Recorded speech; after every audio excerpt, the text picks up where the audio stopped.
Consume cannabis in your region. This production is for adults only.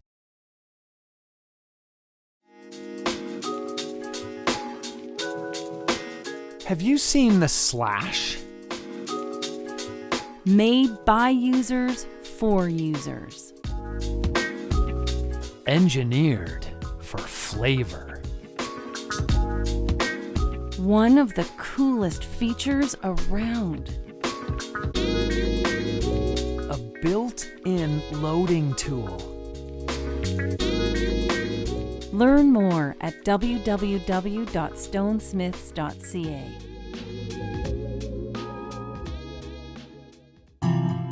What's happening? We'll tell you right now on This Week in Cannabis News. Our weekly visit to the wonderful Okanagan Valley as we bring in David Wylie from the OZ for This Week in Cannabis News. And you see the beautiful pictures there. You can check out the website at okanaganz.com. David, my friend, how are you on this afternoon? I'm doing pretty good. It's business on top with the collared shirt and track pants below. So you caught me on a good day where I'm wearing pants. So that's, thank goodness for that. Exactly. I think a lot of I'm good. I'm not wearing pants. I'm wearing shorts. I wear shorts basically year round. Not outside all the time in my climate, but inside shorts and some inside casual, comfortable shoes. So I too am kind of casual on the top and very, very, very casual on the bottom. But that's life these days. Lots of people are doing that. Lots of people are still working from home. And I think, David, we were having a kind of discussion before we got going. I think a lot of people are realizing some of the benefits of working from home and might look to continue this post-pandemic. I hope it's something that catches on. I mean, it makes so much sense on so many different levels, particularly being able to be casual below the camera line. Yeah, no doubt. All right, let's dive into this first story. We're going to take a bit of a trip around the globe and then come back home, and we're going to start in Mexico with their, I call it on again, off again legalization, because we've, heard for a long time they're going to legalize, and then pandemic, that pushed things back, and then they decided to push things back for other reasons. But now it sounds like it's certainly got the votes, and it's a go in Mexico, as they might say. Oh, just about. Yeah, it's as close to green lit as it comes at this point. Big step closer to legalizing recreational cannabis in Mexico. Their lower house there, the Chamber of Deputies, voted 316 to 129 in favor of a bill. So Mexico could become the world's largest cannabis market. Interestingly, from a global perspective, that means that the U.S. would be sandwiched between two legal countries, Canada and Mexico. It's been over 2 years since the Mexican Supreme Court ruled that the country's ban on recreational marijuana was unconstitutional. The New York Times says that this measure is expected to sail through the Senate before being sent to Mexico's president for final assent, and he's signaled his support for legalization. Well, it's not yet passed. The measure in its current form would allow adults to use cannabis. With a permit, they could grow a small number of cannabis plants at home, and it grants licenses for producers, both small farmers and commercial growers, to grow for the industry. So yeah, moving forward in Mexico. Yeah, and it's kind of interesting that the John Walsh, the director of drug policy for the Washington office on Latin America at USC Advocacy Group, saying, North America is heading towards legalization. You got Canada, as you said, Mexico sandwiched around it. The U.S. I think there's less than 15 states that don't have some form of legalization medically or recreationally. So this is a big step helping the kind of the global step forward and pushing the U.S. towards it. And I also found it really interesting, David, that, the one comment in the story I found interesting was that, when it comes to the cartels, marijuana is such a small part, if at all, for some of them. They're looking at, unfortunately, opiates and the cocaine industry and things like that. So the cartels in Mexico are legendary. We know that, but they're not really focused on marijuana. So this shouldn't impact it one way or the other, I don't think. Yeah, that's what some of the critics say. The idea that this was going to have an impact on the cartels was part of the reasoning why Mexico is going down this road. One of the things that surprised me actually is that nearly 2/3 of people in Mexico oppose legalization through recent polling, and that was surprising for me. Often it's in the cases that we've seen, it gets pushed forward by people who want to see this happen, and it seems kind of that Mexico's bucking that trend. Yeah, the one thing that people brought up is, there's been a lot of people growing marijuana in Mexico. Farmers have grown it, but they would get involved in warring conflicts and drug trafficking. Well, now this is legal. And the bill mandates that small farmers and indigenous people give priority in licensing, but stipulates that only that these vulnerable groups can be granted more than one license. So they are looking at the people that have unfortunately been, caught up in the middle of this for a long time, to allow them to maybe be able to make a profit and a living off of this. Yeah, definitely. And it is going to be interesting to see how this shakes out internationally. I can name different cannabis companies around the world, but I can't name a single one that's out of Mexico. So I'm sure that we'll see that change over the next year. Yeah, that's a really, really good point, actually, is that it could be the biggest market with a lot of people really getting involved in legalization. And obviously, the tourism industry is going to benefit from this, because there are people like myself that when I do get to travel again, I'm going to be traveling to cannabis-friendly states in the U.S. or provinces, obviously in Canada. We're all legalized here, but different countries. I'm going to be, over the next little while, choosing my travel plans based on cannabis, because it's an important part of my life. So we'll see how that impacts the tourism industry in Mexico. Okay, let's get on to another global story, and this one involving Curaleaf as they dive into the global cannabis market. Curaleaf is the biggest cannabis company in the U.S. as far as footprint goes. Companies are jockeying right now for position in developing international markets, and Curaleaf Holdings, it's actually the biggest cannabis company in the world, even, has made a huge move in the European cannabis market. The company's agreed to buy Emac Life Sciences for about $285 million, and that gives Curaleaf an entrance into Europe's growing cannabis market out there. Emac is the largest cannabis company in Europe, again, by footprint. And in an interview with Bloomberg, Emac CEO Antonio Costanzo called the deal a game-changing combination with the two companies coming together. A lot of different companies now are eyeing the massive European market with that potential shift right now of their medical industry into a recreational one. Now, this particular deal's currency is Curaleaf shares and cash. So we're going to be seeing some developments in Europe. The Netherlands and Switzerland are expected to implement recreational programs by the end of the year. So lots of change there on the horizon.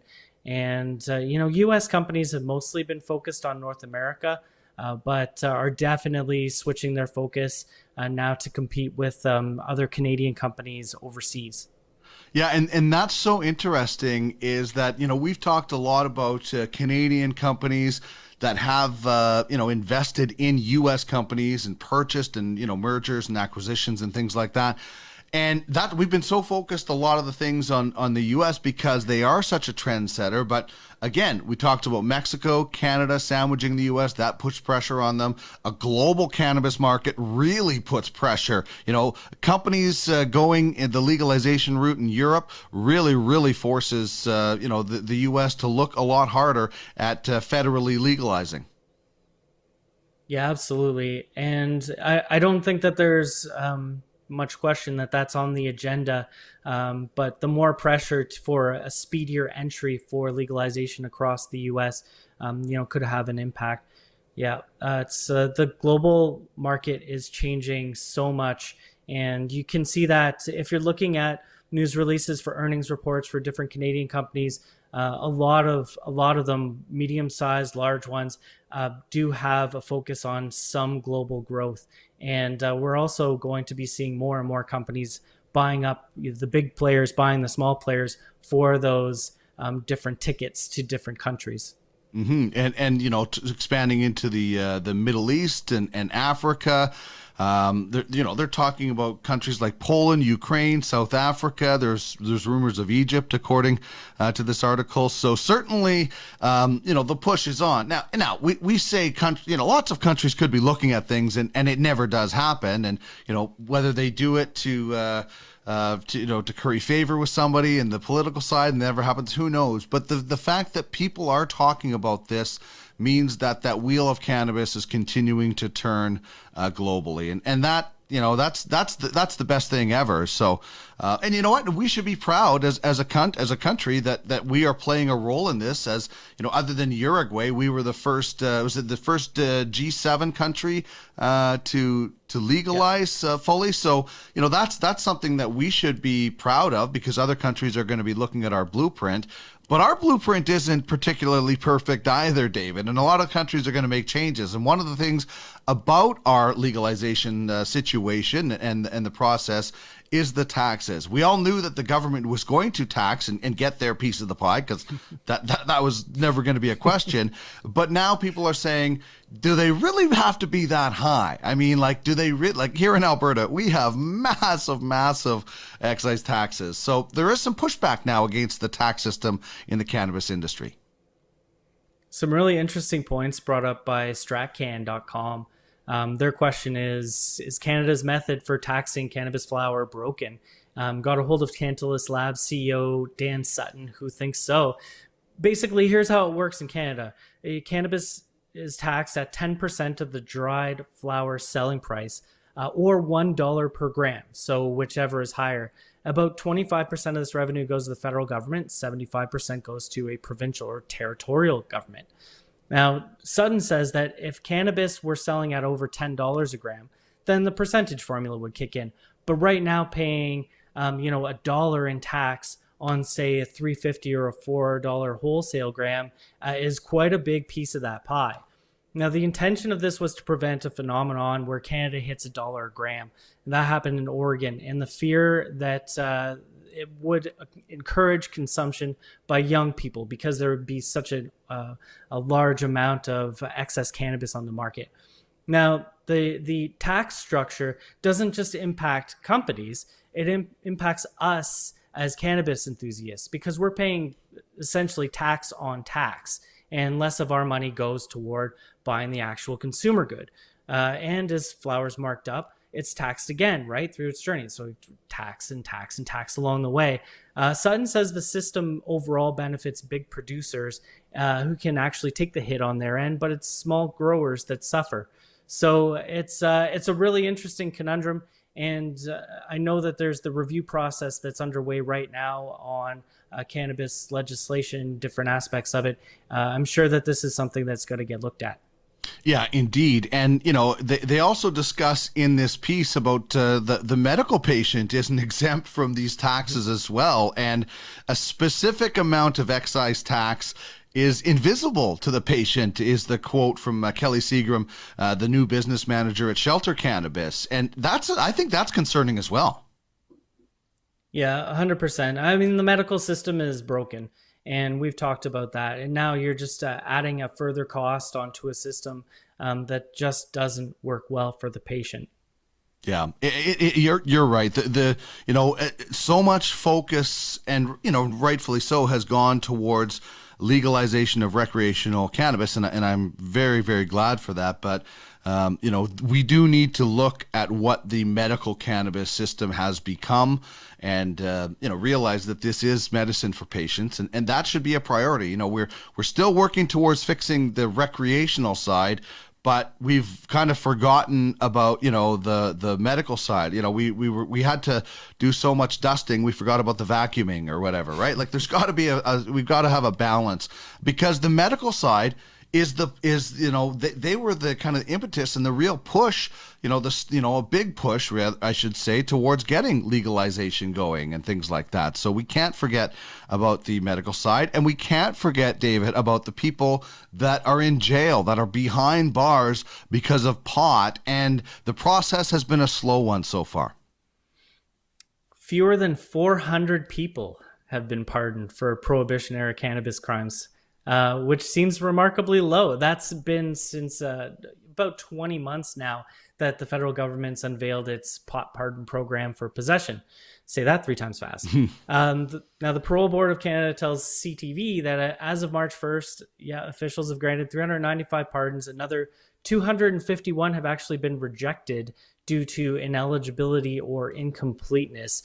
Having a criminal record can impact travel, volunteer and employment opportunities, and there's also potential for family law impacts. So this isn't just a small deal of having had a gram on you in the past. This can impact your moves moving forward. Now, lawyer Paul Lewin says that part of the reason for the small numbers is that the program just doesn't apply to as many Canadians as was originally thought. And he said that the initial number of 250,000 of these records was cited, which is likely too high, he says. Most possession convictions are from the 90s or before, so there haven't been too many recent prosecutions. Personally, I was really surprised to find out that in 2017, 2018, before these free pardons, that 935 people were pardoned for breaking the Controlled Drugs and Substances Act. That's the act that cannabis possession offenses fell under since the mid-90s. And another over 1,000 people, 1,040 people were pardoned for breaking the even earlier Narcotic Control Act. So we're actually seeing fewer people who are accessing this program, even though some of the barriers have been removed. Yeah, and some of those reasons are because the process is, sometimes there's definitely a fee. I think it's like, starts at $600 and some that you have to get the process. You have to go find these documents. Sometimes they're in other cities, and it's not an easy process for people, especially during these times with COVID. So maybe there's, maybe a reason for a bit of a slowdown. I'm not sure, but the process isn't terribly easy. And also, you mentioned it. Some of these things are from the 80s and 90s. And some of those people are not around anymore, unfortunately. And that's a reason why, those, records haven't been expunged or whatever the term might be. So there's a number of reasons, but the entire process from, what the lawyers in this article are talking about is very, very, very detailed and a tough process to do for some people. Yeah, it's still prohibitive. Even you have to go through a fingerprinting process. Mm-hmm. There were arguments at the beginning that continue to this day that pardons are not the way to go, but rather expungement is the way to do it. So basically, you wouldn't have to go through any process or application to do it. Your record would just be removed. So I still think that that's the way to go. The federal government says that it's just too difficult. So that's the challenge. You going through all the different documents and double checking to see that you've got the right offenses. And like you mentioned, accessing those original court documents, because it's just not clear whether it's cannabis possession or cocaine possession or MDMA possession. They don't know. It wasn't spelled out in these just in the overall act and charge.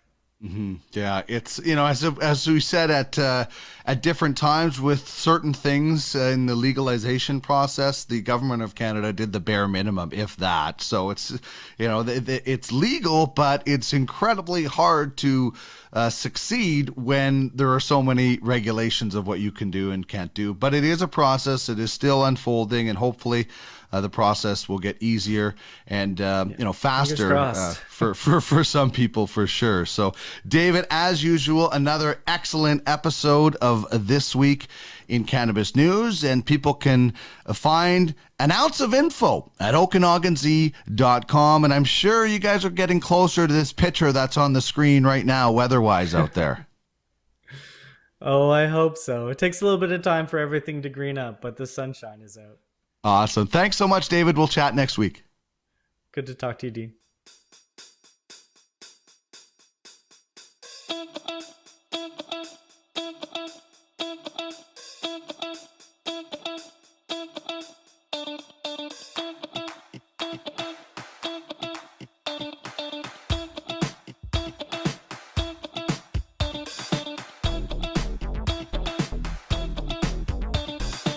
Check us out and follow us on social media at the Cannabis 101 on Twitter, at the Cannabis 101 Podcast on Instagram, and at the Canna 101 Podcast on Facebook. You can email us at cannabis101podcast@gmail.com.